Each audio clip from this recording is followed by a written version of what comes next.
Hello and welcome to SPM IS Academy. Today we will analyze important newspaper articles of 25th July 2020.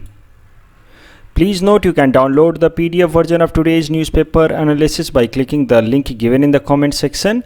You can download the PDF version of June 2020 magazine from our website spmisacademy.com. You can also join our WhatsApp group through the link given in the description section for more study materials.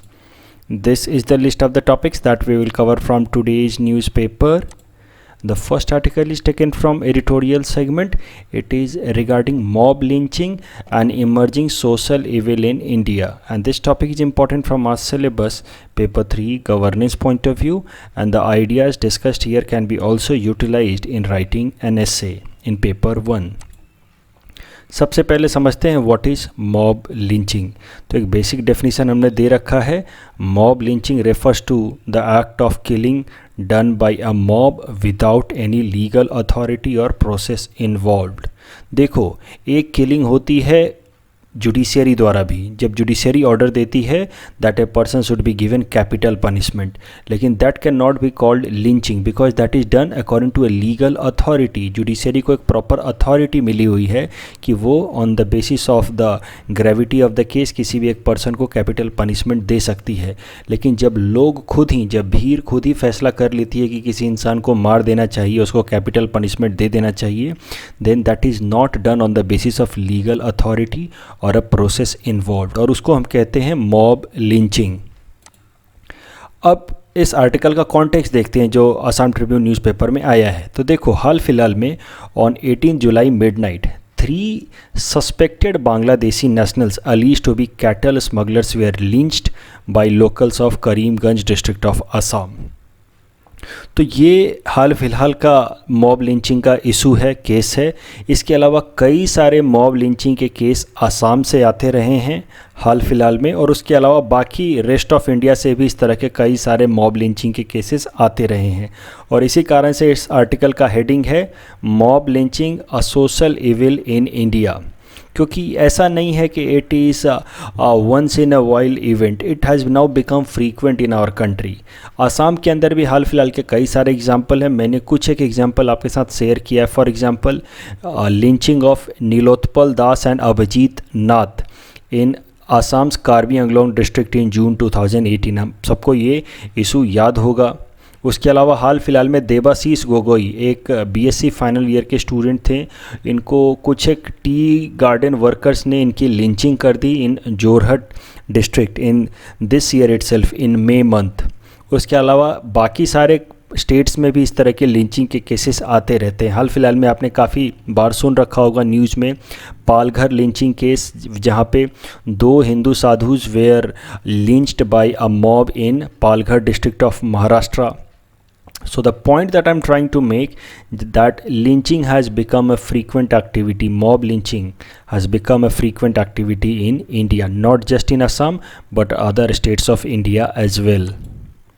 So अब जरा देखते हैं कि what are the factors that are leading to the incidents of mob lynching। तो सबसे पहला कारण है that the people are now getting frustrated with the criminal justice system. हमारे देश का जो क्रिमिनल जस्टिस सिस्टम है, इसको इसके डिलेड प्रोसेस के लिए, देरी के लिए जाना जाता है। It is known as an infirm weak criminal justice system. तो लोगों का भरोसा अब कोर्ट से या क्रिमिनल जस्टिस सिस्टम से ओवरऑल उठता जा रहा है because of delay in the working of courts, and that is why people resort to street justice और कंगारू कोर्ट। स्ट्रीट जस्टिस मतलब लोग खुद ही मिल कर के फैसला ले लेते हैं और उस फैसले को इम्प्लीमेंट कर देते हैं कि ये इंसान दोषी है, इसको इस तरह की सज़ा दी जानी चाहिए। उसी को हम लोग कंगारू कोर्ट भी कहते हैं या स्ट्रीट जस्टिस कहते हैं। तो जो कि हमारी कॉन्स्टिट्यूशनल जुडिशरी से लोगों का कॉन्फिडेंस कम होता जा रहा है because of delay in their procedure. People are resorting more and more to street justice and kangaroo court, that ultimately leads to mob lynching. जब लोग फैसला कर लेते हैं किसी इंसान को जीने का हक नहीं है, then they also resort to lynching. Other factors that leads to mob lynching are like fake news, and social media plays a greater role in present time in spreading such rumours. कई सारे इस तरह के rumours फैला दिए जाते हैं with help of social media platforms like WhatsApp कि कोई एक चाइल्ड ट्रैफिकर गैंग हमारे एरिया में घूम रहा है, कोई कैटल लिफ्टर गैंग हमारे एरिया में घूम रहा है, या कभी कभार फेक न्यूज़ फैला दी जाती है regarding smuggling of cow meat, और इस कारण से भी लिंचिंग हो जाती है। For example Dadri lynching of 2015 happened because of a fake news spread that someone is smuggling or eating cow meat। उसके अलावा हाल फिलहाल में ये जो अभिजीत गोगोई और नीलोत्पल दास का जो लिंचिंग वाला केस था in Karbi Anglong, that was because of a random rumour spread in Karbi Anglong area regarding alleged child trafficker gang roaming in the area. तो इस तरह के रैंडम न्यूज़ लोग व्हाट्सएप पे सर्कुलेट कर देते हैं, फिर आसपास के जो लोकेलिटी के लोग होते हैं दे डेवलप एप्रीहेंसन, और उस कारण से कई दफ़ा ऐसे लोग जो एक्चुअली इस तरह के क्राइम में इन्वॉल्व नहीं भी हैं, इनोसेंट लोग भी, उनकी लिंचिंग हो जाती है। The third factor is the acting behind mob lynching is the herd mentality. तो लोगों के हर्ड मेंटेलिटी को अगर सरल शब्दों में बताया जाए तो इसको कहेंगे हिंदी में भेड़ चाल। लोगों के अंदर एक हर्ड मेंटेलिटी डेवलप हो रही है कि अगर सब लोग किसी इंसान को पीट रहे हैं मतलब ये इंसान गलत ही होगा, इसीलिए तो सब पीट रहे हैं, और इस कारण से बाकी सारे लोग भी आकर के उस इंसान को पीटने लगते हैं। This is herd mentality. बिना किस इशू को समझे जाने, बिना पूरे मैटर को समझे जाने बिना भी लोग भेड़ चाल में चल देते हैं, हर्ड मेंटेलिटी में चल देते हैं। इसी को सुप्रीम कोर्ट ने कहा है मोबोक्रेसी। सुप्रीम कोर्ट ने कहा है that mob lynching is a horrendous act of mobocracy. जब भीड़ अपने आप फैसला सुना देती है बिना प्रॉपर जस्टिफिकेशन के, बिना ड्यू प्रोसेस को फॉलो किए हुए, बिना लॉ को माने हुए, तो उसको हम कहते हैं मोबोक्रेसी। देखो mobocracy is exactly opposite of rule of law and democracy. Democracy जैसा हम इन जनरल समझते हैं वो डेमोक्रेसी नहीं है कि जो मेजॉरिटी माने, that is not a democracy. Democracy का रियल मतलब है when the interest, concern and rights of each and every individual is respected, then only we can say that a country is having true democracy. और जब हम इस तरह की mob lynching हमारी सोसाइटी में प्रैक्टिस होती है, then that is exactly opposite to democracy, that is mobocracy. जब भीड़ अपना ओपिनियन किसी के ऊपर इम्पोज करे, that is opposite of democracy, it is mobocracy and it is exactly violation of rule of law. उसके अलावा भी और भी सारे फैक्टर्स हैं जैसे पुअर पुलिसिंग।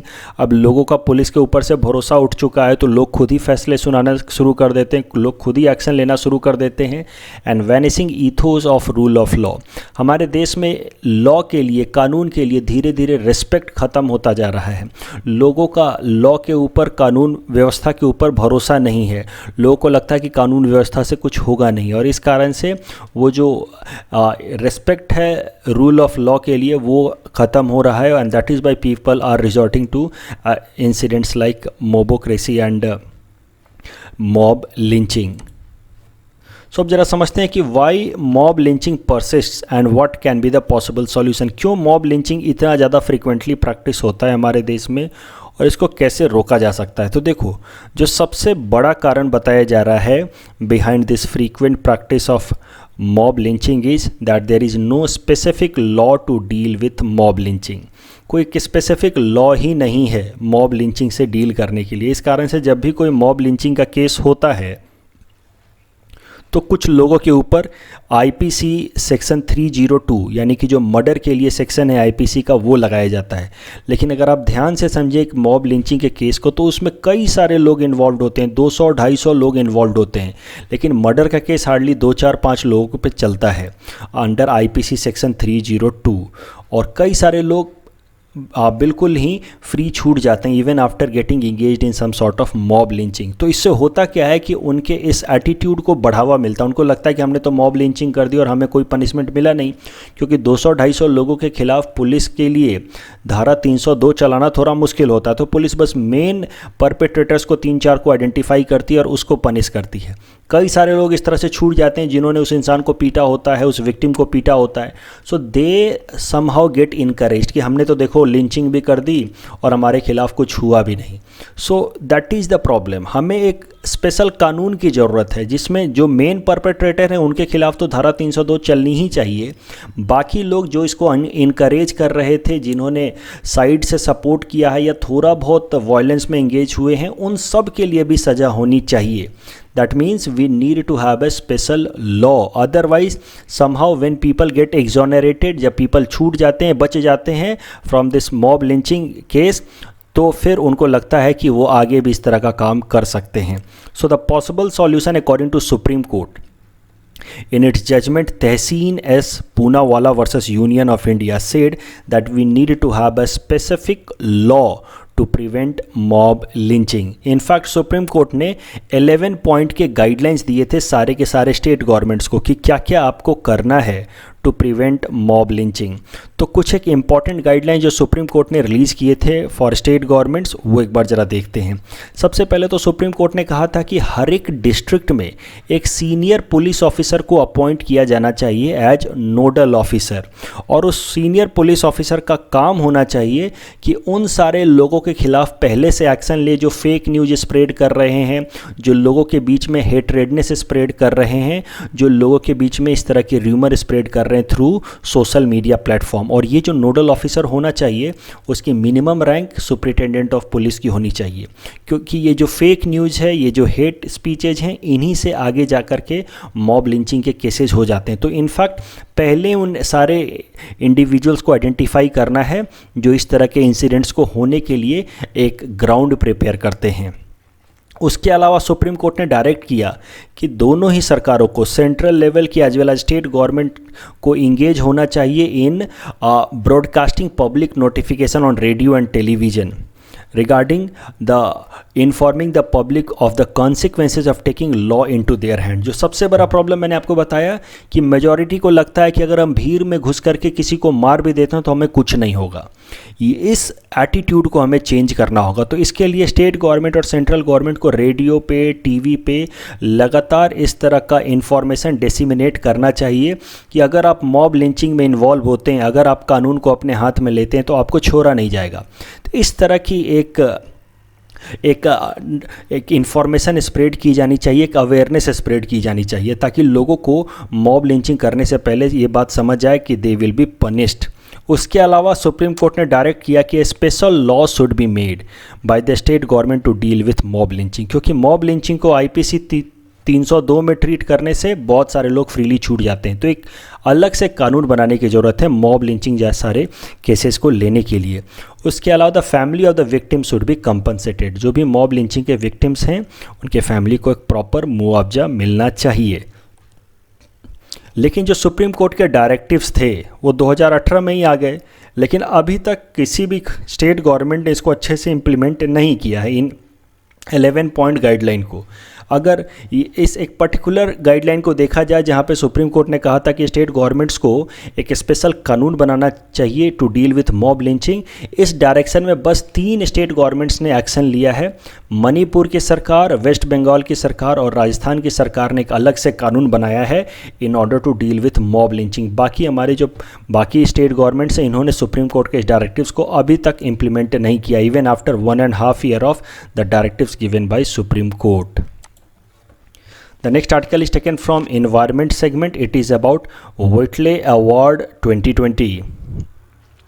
So देखो ये जो टॉपिक है that is important from our syllabus paper 4 environment point of view, it is also important for prelims exam point of view. और ये जो आर्टिकल है that is based on interview of Jean Tarrant. Jean Tarrant को इस साल व्हाइटले award मिला है along with 6 other people. तो ये पूरा का पूरा आर्टिकल है उनके इंटरव्यू के बेसिस पे है। तो अब ये आर्टिकल अपने आप में इम्पॉर्टेंट नहीं है, लेकिन ये आर्टिकल मैंने इसलिए पिक किया है ताकि आपको मैं व्हिटले अवार्ड बता सकूं और इस साल किन किन लोगों ने ये अवार्ड जीता है उनके बारे में भी ज़रा ब्रीफली देख लेंगे, क्योंकि व्हिटले अवार्ड के बारे में हमसे डायरेक्टली प्रीलिम्स एग्जाम में पूछा जा सकता है। तो देखो ये जो व्हिटले अवार्ड है it is also known as green Oscar award, क्योंकि इन्वायरमेंट के फील्ड में ये एक बहुत ही प्रेस्टिजियस इंटरनेशनल अवार्ड है और ये इंडिविजुअल्स को दिया जाता है for their achievement in the field of conservation of nature. और जो भी इस अवार्ड को जीतता है उसको एक वर्थ प्राइज़ दिया जाता है ऑफ 40,000 यूरोज़, और उस इंसान का जो भी कंजर्वेशन प्रोग्राम है उसमें इस फंडिंग को दी जाती है ताकि उसके कंजर्वेशन प्रोग्राम में उसको प्रॉपर सपोर्ट मिल पाए। एक और पॉइंट आपको prelims exam point of view से ज़रूर याद रखना है अबाउट दिस वाइटले अवार्ड कि this award is given to people only from developing and under developed countries. सिर्फ गरीब देशों के थर्ड वर्ल्ड कंट्रीज़ के ही लोगों को ये अवार्ड मिल सकता है। This award is not given to people और conservationist belonging to developed countries. ये बात आपको ध्यान रखनी है। और इस साल इन 7 लोगों को ये वाइटले अवार्ड मिला है और मेरे हिसाब से इनका नाम याद करना इम्पॉर्टेंट नहीं है because that will not be directly asked in the exam, क्योंकि सातों के सातों फॉरेनर हैं। इतना कम से कम याद रखना कि इस साल किसी भी इंडियन को ये वाइटले अवार्ड नहीं मिला है।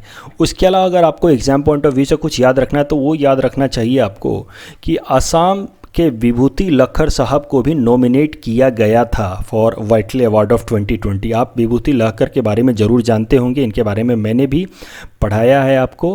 ही is known for his conservation programme of Manas national park. Manas national park के ग्रासलैंड्स को कंजर्व करने के लिए इनको जाना जाता है। इनको IUCN हेरिटेज हीरो अवार्ड भी मिल चुका है, लेकिन इस साल इनको वाइटले अवार्ड के लिए नॉमिनेट किया गया था, लेकिन finally he was not selected. उसके अलावा जो दूसरी बात आपको वाइटले अवार्ड के बारे में जाननी चाहिए कि पूर्णिमा देवी बर्मन को, जो भी आसाम से ही बिलोंग करती हैं, she had won this Whitley award in 2017 for her efforts for conservation of Hargila bird. Adjutant stork bird जो होती हैं उनको हरगिला बर्ड भी कहते हैं असम में। उनके कंजर्वेशन प्रोग्राम के लिए पूर्णिमा देवी बर्मन को 2017 में वाइटले अवार्ड मिला था। उन्होंने एक स्पेशल वीमेन की ग्रुप बनाई थी for conservation of this Hargila bird और उस ग्रुप का नाम है हरगिला आर्मी। इनको प्रेसिडेंट अवार्ड भी मिल चुका है for her conservation efforts. The next article is taken from National segment. It is about Delhi moving towards herd immunity according to Chief Minister Arvind Kejriwal. So we will see with help of this article what exactly is herd immunity, and this topic is important from our syllabus paper 3 governance point of view, especially the subtopic public health point of view. सबसे पहले herd immunity समझते हैं। तो herd immunity is a stage of an epidemic in which some members of a population group remain protected from infection because a majority of those are around them are having this immunity against this infection already, either through vaccination or through infection. Once a certain proportion of the population gets infected, they build immunity against the disease, the epidemic begins to slow down and eventually stops. ये तो technical definition है herd immunity का। इसको इस figure की मदद से समझते हैं कि कैसे आखिर हर्ड इम्यूनिटी काम करती है। तो देखो, ये किसी भी कंट्री का मान लो पॉपुलेशन है, तो ब्लू कलर से हमने रिप्रेजेंट किया है वो लोग जो हेल्दी लोग हैं और जिनके अंदर अभी इम्यूनिटी डेवलप नहीं हुई है अगेंस्ट ए पर्टिकुलर वायरस और बैक्टीरिया। तो ब्लू कलर के लोग हैं जो हेल्दी हैं लेकिन अभी स्वस्थ हैं, लेकिन उनके अंदर अभी इम्यूनिटी डेवलप नहीं हुई है। जबकि रेड कलर से हमने रिप्रेजेंट किया है वो लोग जो इन्फेक्टेड हो गए हैं किसी भी वायरस से या बैक्टीरिया से। तो आज के कॉन्टेक्स्ट में हम मान के चलते हैं कि रेड कलर से वो लोग रिप्रेजेंट किए गए हैं जिनको कोरोना वायरस का इन्फेक्शन हो चुका है।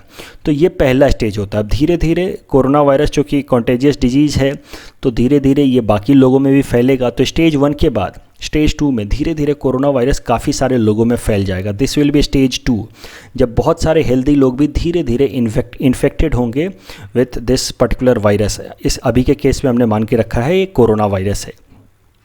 तो बहुत सारे लोग इन्फेक्टेड हो गए because of this corona virus. अब इसमें से कुछ लोग तो मर जाएंगे और बहुत सारे लोग इम्यूनिटी डेवलप कर लेंगे। तो येलो कलर से हमने उन लोगों को रिप्रेजेंट किया है जिनके अंदर इम्यूनिटी डेवलप हो गई है, या तो नेचुरली उनके अंदर इम्यून सिस्टम की वजह से या उनको वैक्सीन मिल चुका है। तो कोरोना वायरस के केस में तो अभी वैक्सीन आया नहीं है, तो नेचुरली अगर कोरोना वायरस के केस में इम्यूनिटी डेवलप होनी है तो that will come in the natural process only, यानी कि हमारी बॉडी के अंदर से इम्यूनिटी डेवलप होगी अगेंस्ट कोरोना वायरस। जब ये थर्ड स्टेज पहुंच जाएगा तो हम कहेंगे कि we have reached a herd immunity stage. जब ज़्यादातर लोग को, एक मेजॉरिटी ऑफ पॉपुलेशन के अंदर एक इम्यूनिटी डेवलप हो गई है अगेंस्ट कोरोना वायरस और एनी अदर डिजीज़, उस केस में होगा क्या कि जिनके अंदर, ये ब्लू कलर से लोगों को देखो, जिनके अंदर अभी इम्यूनिटी नहीं है और जो हेल्दी हैं उनके अब इन्फेक्ट होने के चांसेस कम हो जाते हैं। जब हर्ड इम्यूनिटी आ जाती है तो जब ज़्यादातर लोग इन्फेक्टेड हो करके उनके अंदर इम्यूनिटी डेवलप हो चुकी है, मतलब they will not spread the virus further. तो कुछ एक लोग, कुछ एक पॉपुलेशन जो अभी भी इम्यूनिटी डेवलप नहीं हुई है उनकी, वो अपने आप फिर सेफ हो जाते हैं, रिस्क फ्री हो जाते हैं। So this is herd immunity. अगर एक शब्द में बोलें तो जब ज़्यादातर लोगों को के अंदर इम्यूनिटी डेवलप हो जाती है तो अपने आप ये ट्रांसमिशन रुक जाता है। That is known as stage of herd immunity. अब जरा देखते हैं कि ये रिसेंट डेवलपमेंट है क्या, जिसके बेसिस पे दिल्ली के चीफ मिनिस्टर अरविंद केजरीवाल साहब कह रहे हैं कि Delhi has achieved herd immunity. तो एक रैंडम टेस्ट किया गया था दिल्ली के लगभग 21,000 लोगों का, रैंडम लोगों का, वो लोग नहीं जो सिम्टम्स शो कर रहे हैं कोरोना वायरस के, रैंडम 21,000 लोगों का सैंपल लिया गया, सेरम सैंपल लिया गया और फिर उसकी टेस्टिंग की गई। तो उसमें से पाया गया कि लगभग 23% of these people had antibodies against corona virus inside their body. तो 21,000 लोगों में से लगभग 23% लोगों के शरीर के अंदर कोरोना वायरस के खिलाफ एंटीबॉडी डेवलप हो चुका था। ये इस टेस्ट से पता चला है। तो ज़रा ब्रीफली ये भी समझ लेते कि आखिर एंटीबॉडी हमारी बॉडी में डेवलप होता कैसे है। It is developed when a person is infected to the virus and immune system of the body develops a protective system. तो ये है, मान लो हमारी बॉडी है और अगर हम किसी भी वायरस से एक्सपोज होते हैं तो हमारी बॉडी में इस वायरस के अगेंस्ट ऑटोमेटिकली कुछ एंटीबॉडीज़ डेवलप होते हैं जो इस वायरस के अगेंस्ट फाइट करेंगे। These antibodies are a kind of protein produced inside our body through our immune system to fight against this virus. तो इस तरह से हमारी बॉडी के अंदर एंटीबॉडी डेवलप होता है to fight against a virus और bacteria that is harmful to our body. अब देखो, अब क्वेश्चन ये है कि क्या इस डेटा के थ्रू हम ये कंक्लूड कर सकते हैं कि दिल्ली के अंदर हर्ड इम्यूनिटी डेवलप हो गई है। रैंडम 21,000 लोगों का सैंपल लिया गया, 23% लोगों का के अंदर एंटीबॉडी मिली, तो does it mean that Delhi is moving towards herd immunity? Scientists का मानना है no, Delhi is not moving towards a herd immunity. अभी हम लोग बहुत अर्ली स्टेज में हैं। तो ज़रा जानते हैं क्यों, why Delhi can not be consider to have moved to the stage of herd immunity. पहला कारण उन्होंने बताया कि कोविड-19 के केस में कम से कम 55% टू 70% पॉपुलेशन के अंदर एंटीबॉडीज़ डेवलप होनी चाहिए, तब जाकर के हम मान सकते हैं कि हर्ड इम्यूनिटी का स्टेज आ गया है। और अभी तो बस 23% लोगों ने एंटीबॉडीज शो किए हैं। So this can not be considered as a stage of herd immunity. उसके अलावा mere presence of antibodies does not mean that a person is protected against the disease। इस बात को हमें अच्छे से समझना होगा। देखो, हमारे बॉडी के अंदर जो एंटीबॉडी डेवलप होती है वो दो तरह की होती है, एक होती है नॉर्मल एंटीबॉडी और एक होती है न्यूट्रलाइजिंग एंटीबॉडी। तो नॉर्मल एंटीबॉडी से हमें बहुत ज़्यादा समय तक प्रोटेक्शन नहीं मिल सकता, हमारे अंदर एक स्पेशल तरह की एंटीबॉडी डेवलप होनी चाहिए जिसका नाम है न्यूट्रलाइजिंग एंटीबॉडी, और वो जब होगी हमारी बॉडी में तभी जाकर के हम किसी भी एक डिजीज से प्रोटेक्टेड रह सकते हैं। फॉर एग्जाम्पल इस फिगर की मदद से समझते, देखो ये एक इंसान है, ये कोरोना वायरस के कांटेक्ट में आया, एक्सपोजर में आया, तो इसके बॉडी में थोड़ी बहुत नॉर्मल एंटीबॉडी डेवलप हो गई, लेकिन इसके बॉडी में कोई भी न्यूट्रलाइजिंग एंटीबॉडी नहीं है। वही अगर कोई दूसरा इंसान है जिसके बॉडी के अंदर नॉर्मल एंटीबॉडी भी अच्छे खासे नंबर्स में डेवलप हो गए और कुछ एक न्यूट्रलाइजिंग एंटीबॉडी भी डेवलप हो गए, इस कलर से हमने न्यूट्रलाइजिंग एंटीबॉडी दिखा रखा है, तो ये इंसान सेफ होगा। जबकि ये इंसान, इसके बॉडी में थोड़े बहुत एंटीबॉडी आने से, वो भी नॉर्मल टाइप के एंटीबॉडी आने से, ये सेफ नहीं होगा। This person is still at risk. अगर किसी भी इंसान के शरीर में थोड़ी बहुत एंटीबॉडी आ गई, इसका मतलब ये नहीं है कि ही और सी इज़ रिस्क फ्री। आपके बॉडी में न्यूट्रलाइजिंग एंटीबॉडी होनी चाहिए और जो नॉर्मल एंटीबॉडी है उसके भी नंबर्स ज़्यादा होना चाहिए, then only you can be said that you are having no risk. और ये जो दिल्ली में टेस्टिंग की गई है 23% लोग वो हैं जिनके बॉडी में थोड़े बहुत भी एंटीबॉडीज़ मिले हैं, चाहे नॉर्मल या neutralising. It is not that कि वो 23% लोगों के बॉडी के अंदर न्यूट्रलाइजिंग एंटीबॉडी मिले हैं। सो ये कहना कि दिल्ली अभी हर्ड इम्यूनिटी के स्टेज में पहुंच रहा है, that is not right according to scientists and experts. The next article is taken from economy segment. It is about financial stability report of July 2020 and this topic is important from our syllabus paper 4 Indian economy point of view.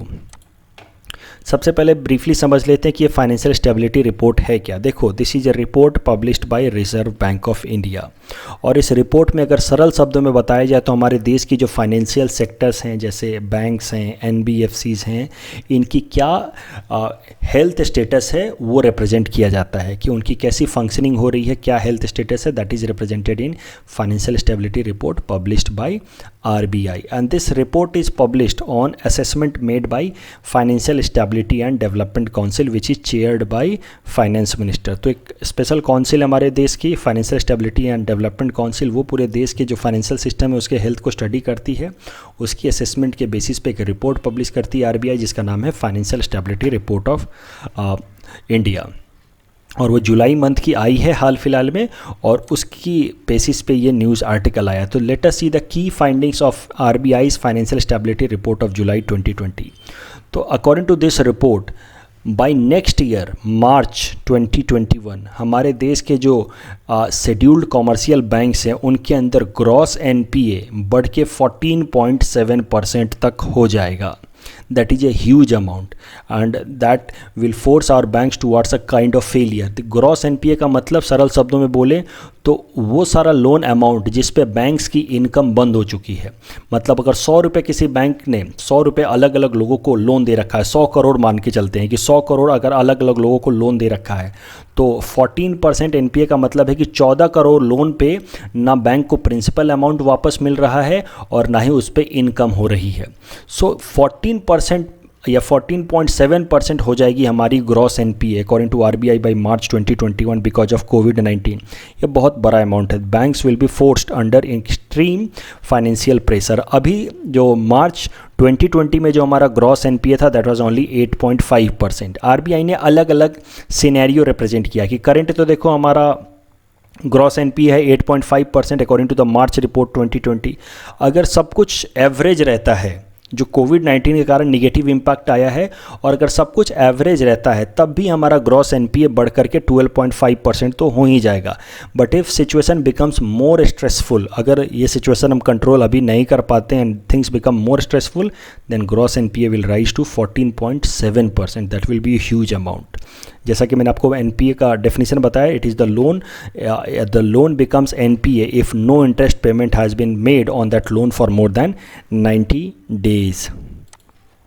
In our segment Target UPSC Prelims 2020, today we will cover topic number 563 to 565. Topic number 563 is about BRICS Agriculture Research Center. During the 7th BRICS Summit held in July 2015 at Ufa in Russia, India's Prime Minister Narendra Modi proposed establishment of BRICS Agriculture Research Center, which will be a gift to entire world. The center will promote sustainable agricultural development and poverty alleviation through strategic cooperation in agriculture to provide food security in BRICS member countries. Please attempt this question based on topic number 563. Topic number 564 is about safeguard duty. Safeguard duty are applied when there is a surge in imports of a particular product irrespective of particular countries from which it is coming. Please attempt this question based on this topic. Topic number 565 is about International Fund for Agriculture Development. It is a specialized agency of United Nations that was established in 1977. It focuses on food production in developing countries. It focuses on eradicating rural poverty in developing countries. Please attempt this question based on topic number 565. This is the answer of question number 560 to 562 that we are given in yesterday's newspaper analysis. Today's question can be attempted by students and you can submit the answer in the comment section. We will be sharing answer of these questions in tomorrow's newspaper analysis. That's all from our side for today. Thanks for watching.